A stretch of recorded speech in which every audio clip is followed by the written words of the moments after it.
హైదరాబాద్ లోని mint compound వద్ద విద్యుత్ ఉద్యోగులు తెలంగాణ అమరవీరుల్ని స్మరించుకుంటూ వినూత్న నిరసనకు దిగారు. అమరవీరుల త్యాగం వృధాగా పోదంటూ 1000 మంది నేలపై పడుకొని నిరసన తెలుపుతున్నారు. దీనికి సంబంధించిన మరిన్ని వివరాలు మా ప్రతినిధి కొండల్ అందిస్తారు. కొండల్, చెప్పండి. Thank you Praneeth. తెలంగాణ ఉద్యమంలో మొదటి నుంచి కూడా నిరసనల పర్వం చూస్తే ఒక వినూత్నమైన నిరసనలు తెలంగాణకు సంబంధించిన తెలంగాణ వాదులు తమ ఆకాంక్షను వినిపిస్తున్నారు. తమ ఆకాంక్షను ఈ కేంద్ర ప్రభుత్వం పరిగణలోకి తీసుకుని తమ ఆకాంక్షల మేరకు తెలంగాణను ప్రకటించాలన్న తమ నిరసనలో అణువణువున అడుగడుగున తమ నిరసన ద్వారా వ్యక్తం చేసిన సందర్భం ఉంది. గతంలో సహాయ నిరాకరణ అనుకోండి, సకల జనుల సమ్మె అనుకోండి, తెలంగాణ ధూమ్ధామే అనుకోండి, బతుకమ్మ ఆటపాడు, ఇవన్నీ ఒక రకమైన నిరసనలు వ్యక్తం చేయడం, తెలంగాణ తమ ఆకాంక్షను ఎంత బలంగా వెలిపుతడం అనేది తెలంగాణ వాదులు చేస్తున్నారు. ఈ రోజు మనం మింట్ కాంపౌండ్ దగ్గర ఈ దృశ్యాలు చూస్తున్నాము.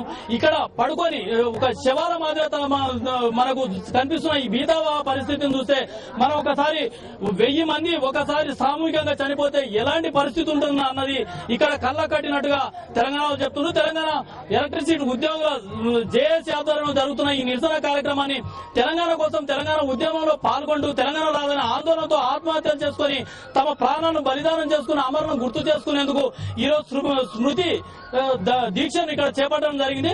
తెలంగాణ కోసం 1000 మంది అమరులు అయ్యారు. వాళ్ళందరినీ గుర్తు చేసుకుంటూ వాళ్ళందరి చనిపోతే ఒక్కసారిగా ఎలాంటి బీదావా పరిస్థితి ఉంటుంది, ఇప్పటికైనా కేంద్ర రాష్ట్ర ప్రభుత్వాలు దీన్ని చూసైనా కనువిప్పు కలగాలి అన్న భావాన్ని వ్యక్తం చేస్తున్నట్టు తెలంగాణ ఎలక్ట్రిసిటీ ఉద్యోగులు చెప్తున్నారు. అదేవిధంగా ఇప్పటికే కొంతమంది సీమాంధ్రకు సంబంధించిన నేతలు తెలంగాణ ఉద్యమంపై లేని వ్యాఖ్యలు చేస్తున్నారు. ఇది ఒక ఓట్ల కోసం జరుగుతున్న ఉద్యమంగా అభివర్ణిస్తున్నారు. కాబట్టి ఇప్పటికైనా ఇక్కడ జరుగుతున్న ఈ సీన్ ను చూసైనా వాళ్ళకు కనువిప్పు కలుగుతుందనే ఆశను తాము వ్యక్తం చేస్తున్నామని తెలంగాణ సంబంధించిన ఎలక్ట్రిసిటీ ఉద్యోగులు చెప్తున్నారు. దానిలో భాగంగానే 1000 మంది ఒక్కసారిగా చనిపోతే ఎలాంటి బీతావా పరిస్థితి ఉంటుంది, బీతావా వాతావరణం ఉంటుందన్నట్టు కళ్ళు కట్టినట్టుగా ఇక్కడ మనకి దృశ్యాలు కనిపిస్తున్నాయి. ఒక మనిషి ఒక ఇంటి ముందు చనిపోయిన తర్వాత ఎలాంటి వాతావరణం నెలకొంటుందన్నదే మనం ఒకసారిగా దాన్ని ఊహించుకోలేని పరిస్థితి ఉంటుంది. అలాంటిది ఒక 1000 మంది సామూహికంగా చనిపోతే ఎలాంటి పరిస్థితి ఉంటుందన్నది మనం ఇక్కడ చూడొచ్చు. ఇక్కడ పడుకున్న వాళ్ళందరూ కూడా దాదాపు 4 గంటల పాటు హిందూ ముస్లిం కుల మత వర్గ వివాదాలకు అంటే వాటన్నింటికి ఎలాంటి ప్రలోభాలు అన్ని వర్గాలకు సంబంధించి అన్ని మతాలకు సంబంధించిన వ్యక్తులు ఇక్కడ ఉన్నారు. ఏదైతే తెలంగాణ కోసం ఆత్మార్పణ చేసుకున్నారో వాళ్ళను స్మృతించేందుకే మేము ఈ విధమైన నిరసన చేపట్టామని చెప్తున్నారు.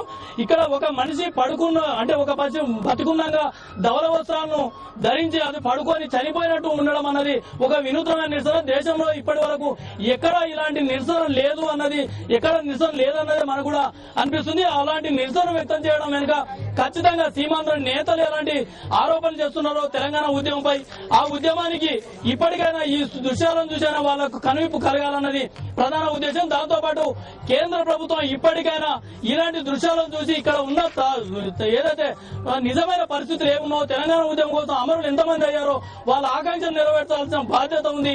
ఈ నెల 27 లోపు గడువు ఇచ్చిన నేపథ్యంలో ఇలాంటి సంఘటనలు మరొకసారి చూపించి తెలంగాణపై ఆకాంక్షలు ప్రజల్లో ఎంత ఆకాంక్ష ఉందన్నది ప్రధానంగా చూపించేందుకే ఇలాంటి దీక్షలు చేపట్టామని చెప్పి ఉద్యోగ సంఘాలు చెప్తున్నారు. ఇప్పుడు మనం చూస్తున్న ఈ పరిస్థితులు చూస్తే ఇక్కడ కూర్చుని దాదాపు మధ్యాహ్నం 12 నుంచి వీళ్ళు ఇలా నిరసన వ్యక్తం చేస్తున్నారు.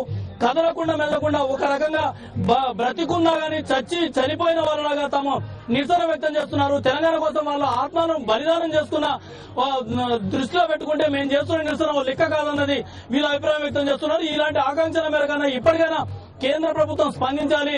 ఈ నెల లోపు గడువు చెప్పిందో ఆ నెలలోపు తెలంగాణపై స్పష్టమైన ప్రకటన వస్తుందని ఆశాభావం వ్యక్తం చేస్తున్నారు. ఈ రకంగా తెలంగాణ ఉద్యమంలో తమదైన శైలిలో వినూత్నమైన నిరసనలతో తెలంగాణ వాదులు ఓరెత్తిస్తున్నారు చెప్పొచ్చు ప్రణీత్.